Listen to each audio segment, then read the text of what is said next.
Welcome to the Worth Listening podcast, where we focus on having positive and productive conversations around money. I'm your host, Lauren, a 4-time Olympian and certified financial planner. On this show, my guests share their money stories. Everyone has a unique story and experiences both wins and losses when it comes to money. My intent is to give listeners something they can relate to, something that builds their courage to be open and take control of their own money story. When I'm not creating a great show for my listeners, I'm running my company, Worth Winning, where I help individuals and families organize their finances. Check us out at worth-winning.com. All right, now on with the show. Well, hey, welcome to solo episode 3. So in solo episode 2, I talked about work and all about how my childhood hustles shaped me as an adult and some of the ideals I have today. Today, I want to talk about my college years a little bit and how it all panned out for me, what I was thinking during college time. And so I'll start by telling you that in high school, I didn't really have a clear plan. The plan was definitely to go to college, but I had no idea how I was going to get there, what exactly that entailed, the preparation. I did know that there was something called academic scholarships, and then if you got good grades, you got to go to college for free. And I did know that college cost something, whereas my public school, high school didn't cost anything. But I think I was a little bit naive about what the cost of college was and how I would have actually got that taken care of if I hadn't had academic monies available to me. Now that I'm older and I'm looking back on it, I know that there probably would have been a lot of grants and need-based aid available to me because we didn't have a lot of money in our household, and we did have a lot of family members. So I had 5 sisters and 2 brothers, and expenses for that size family is high and earnings were low. My dad was ill. So need-based aid would have come into the picture, but probably also some student loans if academic monies hadn't been on the table. Luckily for me, I was doing this little thing called track and field, and these letters started to come in the mail. And I was like, what is this? And I was like, what they know about my times and what I've done on this date and what championships and things. And that was kind of like when the light bulb cut on that there was athletic scholarships in addition to academic. And I was like, oh, you guys will pay for my school if I continue to run around this circle that I already do for kicks anyway? This sounds awesome. So I was still exploring the opportunity of academic scholarships, but I also now had another option on the table, and far be it for me to not take advantage of those opportunities as well. So I filled out those little questionnaires carefully and looked at all the different schools and options available to me, and just felt really good to know that I was being pursued for something else and that there was going to be some option for me to be able to go to school. Ultimately, I chose the University of Miami. And I'd love to say that there was a lot of meticulous research done and I was very, very fancy. But the reality was that I was 17 years old. And when I took my visit to the University of Miami, it was October in Pennsylvania. So anybody who knows about the Northeast in October, it can be cold. It is the fall time. So it's starting to get cold, and sometimes it gets cold earlier than others. So I went to the University of Miami in October, got sunburned in October, and returned to Pennsylvania, and the first frost had happened.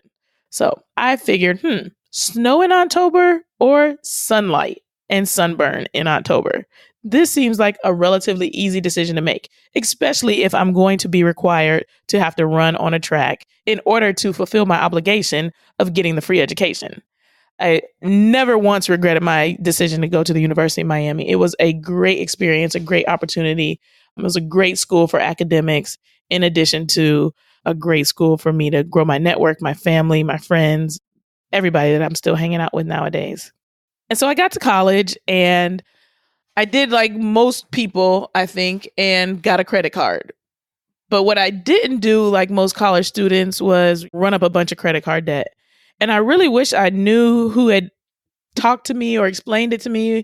I'm not sure how I knew, because I hear so frequently about how you get this piece of plastic and you think it's free money, or you don't understand exactly how it works, or someone tells you you can pay it back later.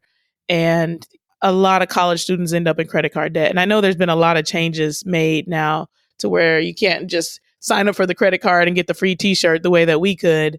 So there are some restrictions being placed, but I was really, really fortunate to know that a credit card needed to be paid in full every month. And I was super meticulous about taking my statement, saving my receipts, matching each statement to the receipt, and then looking at it and making sure all of these purchases are mine. Make sure that nobody else put anything on there that I didn't do. And it kind of was a way of budgeting, even though I didn't know it. At that time, I don't think I thought of it as budgeting, but really being aware of what I was spending and what those expenses looked like on a month-to-month basis were kind of a lightweight sort of budget to keep some awareness around my spending. And I think it really helped shape me as an adult into someone who is very conscious on how much things cost and that you just can't swipe and go and set it and forget it. And I was really big on this idea of not owing anyone. So the credit card, I knew that if I didn't pay it, I owed someone. I didn't want to borrow $5 from a friend. I was that person that you go out to eat and you forgot your money. I'd rather be hungry than to borrow $5 and give it right back.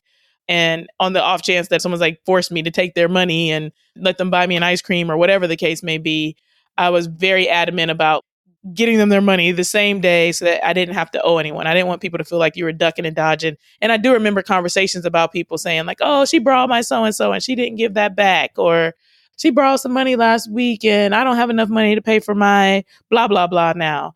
And just how uncomfortable that was when people were upset with one another because they borrowed something that they didn't get back. So I didn't make it a habit of loaning things, even with the family of 5 sisters and 2 brothers, where you would think that clothes and things like that were passed around. I was very much like, these are my things and these are yours. I'm not going to ask for yours, so do not ask for mine. And I always thought, random side note, in college, when you borrowed someone else's clothes, like that was a really popular thing. And I just never really understood the point of borrowing someone else's clothes because you got saw in it last weekend wearing that. And now I get to wear it this weekend. And it's like, it's already been worn and everybody's seen us in it now, not instead of just like you in it. So like, what's the point of borrowing someone's outfit? I just never really got it. It's like, I want to look nice in my things and I want you to look nice in your things. And even if your thing is cute, we mostly are always in the same place. So why are we wearing the same stuff? Anyways, I digress. Back to the subject at hand.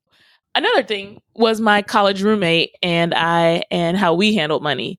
I understood credit. I didn't like debt. And I was simply frugal because we were kind of starving college students. We moved off campus our sophomore year, and I was fortunate to stay with the same college roommate for all of college.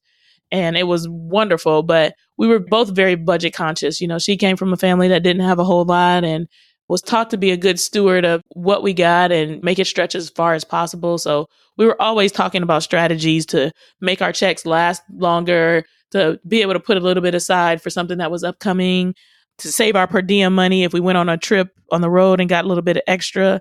And now looking back on it, I realized that everybody didn't have a good influence in that way. And how awesome it was to be able to have a roommate that was kind of on the same page as me with, let's save our money. Let's not ball till we fall. And we didn't need our hair and our nails done or the new latest this or that as it pertains to clothes, and how far a good influence goes. So I just think college was a really good time for me to understand some life experiences.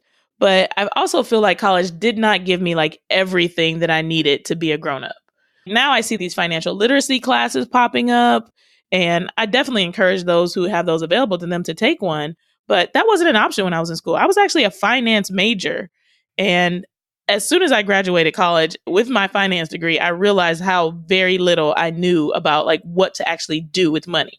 I knew about how hedge funds worked. I knew a lot about economics and all sorts of different financial topics, but it wasn't actually based in personal finance. It didn't say anything about how to handle your monthly bills.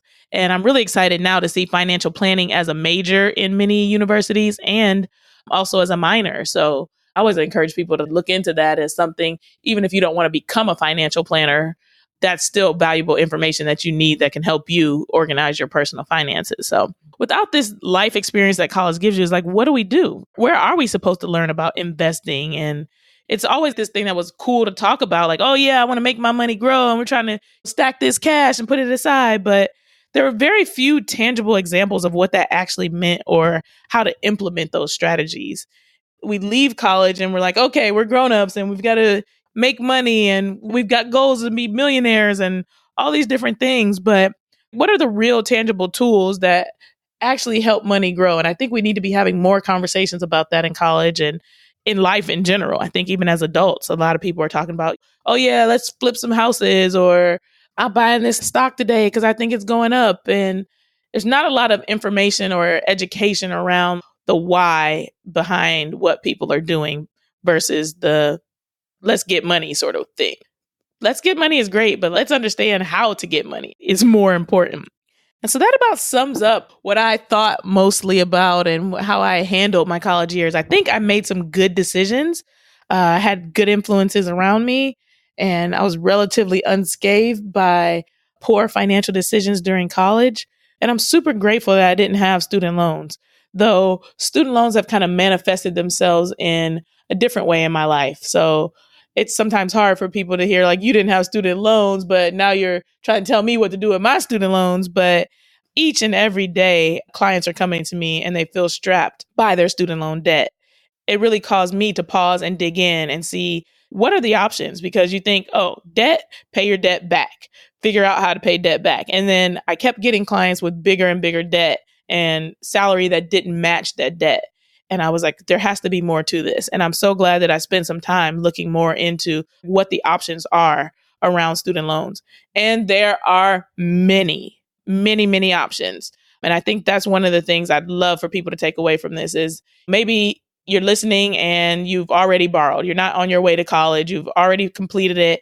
You have these student loans. You don't feel great about the fact that you have these student loans. You may even be telling yourself, this was a mistake. How did I do this? You feel ashamed and embarrassed and like there's no way out. That is what I deal with on a day-to-day basis. People who feel strapped down with debt that's insurmountable and they feel that there's no way around it. Well, good news for you. There is a way out. You just have to commit to making a plan. You can't just set the loans and forget them. Get on the payment plan that somebody on the phone gave you and just go with that. That's not the best option. What is the best option is figuring out what you can do. What's your customized plan? So if you're on the income contingent repayment, so ICR is what they call it, there's a better option than that. You're wasting money, thousands and thousands of dollars. If you've not heard about taxable forgiveness, you may be setting yourself up for financial devastation years down the road. You're on the graduated or the extended plan, you, once again, are probably costing yourself tens of thousands of dollars. And by simply just paying because someone tells you to pay and it seems affordable or this is what I have to do, that's not a student loan plan. That's not a way to really beat this debt, to demolish it and be able to move forward. You can have financial freedom in the midst of student loan debt. You can invest in the midst of student loan debt. You can save money. You don't have to live paycheck to paycheck. You just got to make up your mind that this is not the thing that's going to cripple you, that this is not an excuse to live in poverty and struggle for the rest of your life. And instead, this is something you can beat. It's a decision and investment you made in yourself. That's when you took out the debt. You thought you were doing it to get an education so that you can invest in yourself and your future, right? So don't turn back on that now. It is an investment you made in yourself. And there is a way to get the return on this investment.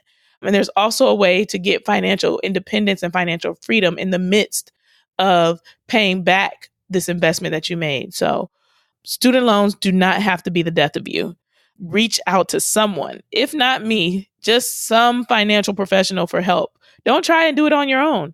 If you do insist on doing it on your own, you're really a do-it-yourself or you don't want to pay $1 for anything, that is fine. Go to studentloanplanner.com and read all the articles you can. There are plenty of good articles, good information there so that you can try to do it yourself. But make sure you create something that's customized to you. Don't sit at dinner with your friends or drinks on a Friday night and hear somebody else say they refinanced. And so you just go ahead and you hit the refinance button the next morning because you're strapped and you don't know what to do and it worked for someone else. That may not be the best option for you. You might not want to take your federal loans and turn them into private loans. That is not the best option for some people. For some people it is, but you need to know what is appropriate for you. Is an income-based repayment appropriate? Is going for taxable forgiveness appropriate? Is public service loan forgiveness appropriate? The options are limitless. So make sure that you create a plan around your student loan debt. Like I said, it's not a mistake. It was an investment and you can have financial independence. My next solo episode is all about financial mistakes. So you're going to want to make sure you tune in to hear about some of the dumb stuff that I did financially. And many of those things led me to becoming a financial planner. So I really look forward to being able to share that with you all. I hope you enjoyed hearing a little bit about my college experience. I hope you enjoyed hearing a little bit about how I handle money during my college experience. And I hope you feel inspired to deal with the aftermath of the student loan debt from your college experience. And as always, if you have questions, suggestions for guests, or you would like to share your own money memoir, do not hesitate to reach out worth-winning.com or worth-listening.com. Need an email address? podcast@worth-listening.com. We are happy to help you either organize your finances, answer your questions, have you as a guest on the show. Don't be shy. We'd love to hear from you.